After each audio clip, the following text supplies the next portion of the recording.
Como se desenvolve a inteligência? Como se constrói conhecimento? Acredito que esta questão é fundamental para compreender como a criança aprende.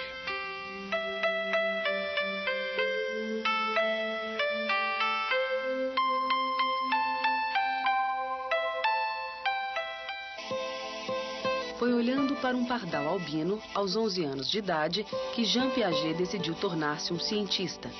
Nascido em 9 de agosto de 1896, na Suíça, Piaget foi sempre uma criança precoce.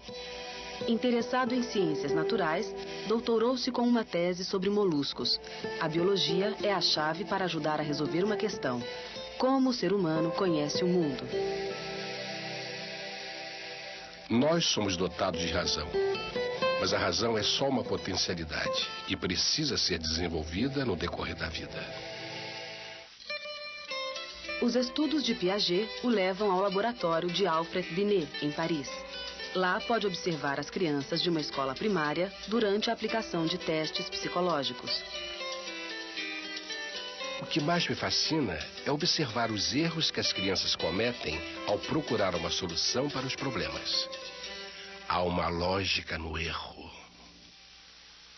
Entender esta lógica passou a ser o centro do trabalho de Piaget. Seus estudos de psicologia genética o tornam mundialmente conhecido por volta de 1920. Seus primeiros livros sobre a linguagem e o pensamento da criança são amplamente difundidos. Ele coloca em evidência que a lógica da criança não apenas se constrói de forma progressiva, como também se dá de uma maneira diferente da do adulto.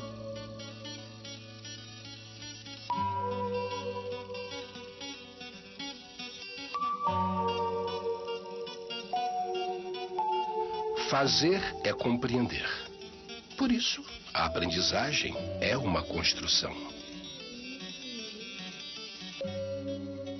É uma construção frágil porque pode ser desconstruída, porque há regressões. As estruturas do pensar, julgar e argumentar resultam de um trabalho permanente de reflexão e de remontagem. Construir um castelo de cartas ou apoiar uma carta inclinada contra outra provoca todo tipo de problemas, devido à instabilidade do equilíbrio. Para que se domine esta simples ação, 3 aspectos cognitivos são necessários. O aspecto lógico, que permite a comparação de peso e resistência, o aspecto geométrico, que envolve o conhecimento de posições como perpendicularidade ou paralelismo, e o aspecto dinâmico, que examina o próprio processo de apoiar uma carta sobre a outra. Fazer é compreender. É compreender em ação. A minha hipótese é que a ação constitui um conhecimento autônomo.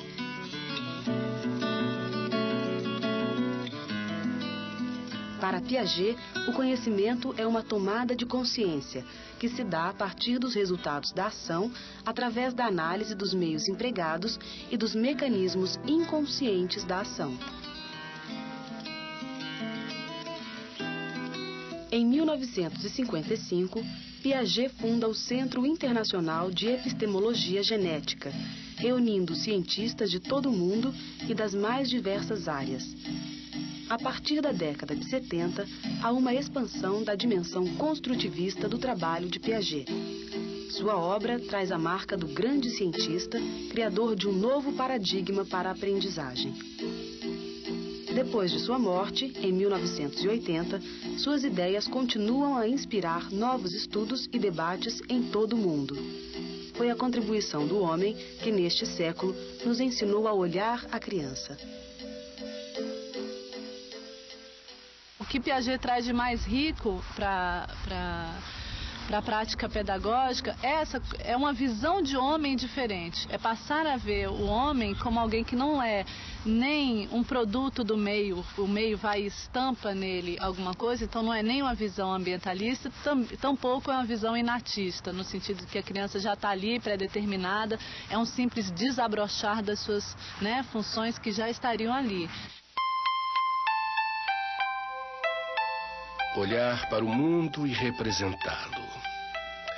Pode-se dizer que o desenho é a primeira escrita da criança. são as marcas feitas no papel deste contato com a realidade. Como o desenho, a escrita é também uma forma de representação da realidade, um sistema simbólico composto de significantes e significados.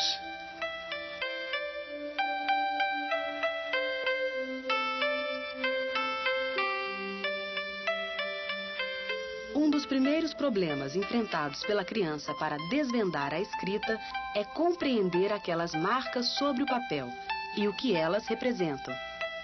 Um obstáculo importante é compreender que os traços feitos no papel simbolizam os sons da fala, sons que representam nomes de coisas e de pessoas da realidade da criança. Ao contrário dos desenhos, os sons e a escrita não têm semelhança com o objeto que representam. A criança já chega à escola com alguma hipótese sobre a língua escrita. Ela está exposta a muitas informações visuais, placas, livros, sinais. O trabalho do professor é perceber a hipótese de cada criança e propor desafios. Quando a criança faz o próprio desenho e escreve o seu nome, a representação se transfere do desenho para a palavra. É uma etapa importante no processo de construção da linguagem. A criança escreve o nome e constrói a primeira hipótese silábica. Estas letras significam um som, o som do meu nome. Utilizar a grafia desses sons para representar outros sons, outros objetos, passa a ser a construção seguinte. A criança caminha para a etapa silábico-alfabética.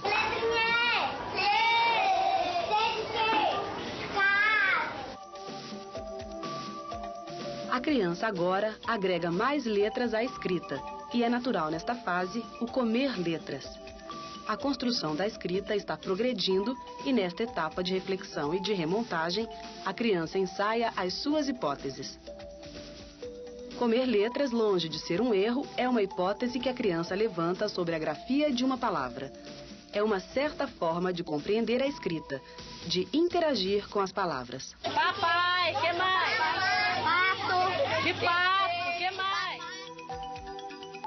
Há um caminho individual na construção da escrita como objeto de conhecimento.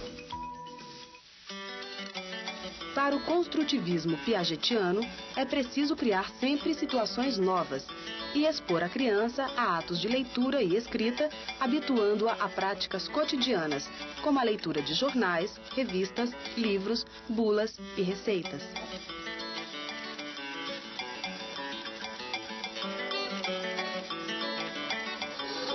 Ajudando a criança a descobrir que é preciso ler para aprender alguma coisa, o professor reconstrói o caráter social da língua escrita e estimula a criança a interagir com a língua nas mais variadas situações.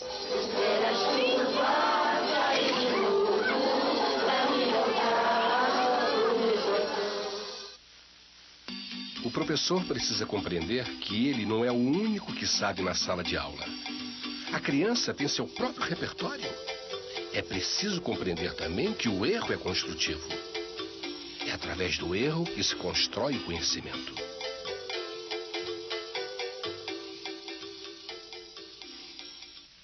Tem uma frase que a gente vive repetindo, que a Emília Ferreira diz que a criança aprende a ler lendo e escrever escrevendo. O que a escola normalmente fazia, a escola tradicional, retirava da criança esse domínio que já vem antes dela entrar na escola e colocava treinos gráficos e motores. E que fazia com que, ao invés de fazê-la ler e escrever como normalmente ela poderia, bloqueavam esse processo de uma forma mecânica. 1, 2, 4, 5, 7, 8, 10, 11, 12.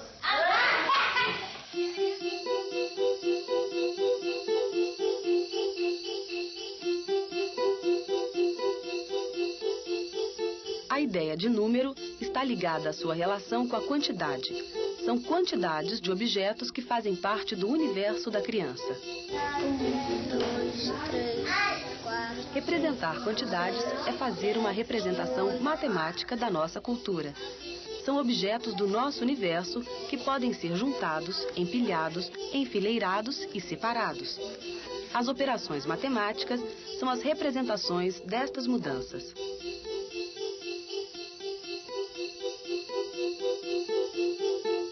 A criança já chega à escola com um repertório próprio em que a matemática está presente. Ela experimenta situações no seu dia a dia em que entra em contato com quantidades e com operações de soma e subtração. É através destas contagens do dia a dia que a criança faz descobertas e hipóteses. Ao analisar crianças contando flores, pude perceber como o pensamento lógico se constrói.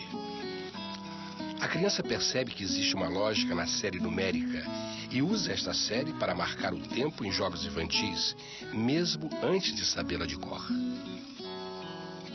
1, 2, 4, 5, 7, 9. A descoberta da lógica da série numérica leva à descoberta de questões importantes do nosso sistema de numeração decimal. 4, 5, 7, 8, 10, 11, 12. Existe um ritmo no universo que tem uma ordem matemática. Perceber este ritmo, esta ordem lógica, ajuda a ampliar os limites da mente racional.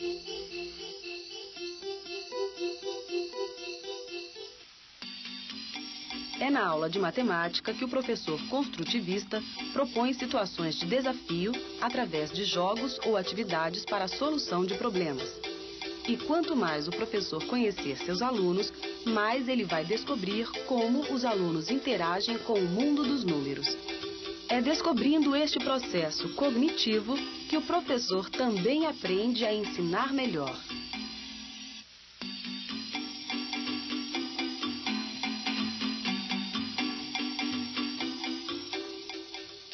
Quando o Piaget começou a ser incorporado nas escolas, o professor saiu um pouco de cena. Parecia que o professor tinha que ser um mero observador, quando na verdade ele ainda, e depois o Vygotsky veio recolocar o professor no seu devido lugar, de que ele é autoridade no sentido não de autoritarismo, mas autoridade de adulto em relação à construção do conhecimento. Ele é o intermediador, né, dessa construção desse conhecimento, mas ele não pode ser ausente. A ideia de que a aprendizagem é individual pode levar a uma mudança radical no currículo e na divisão do ensino em séries. Uma consequência dessa ideia pode vir a ser o fim da repetência nas escolas.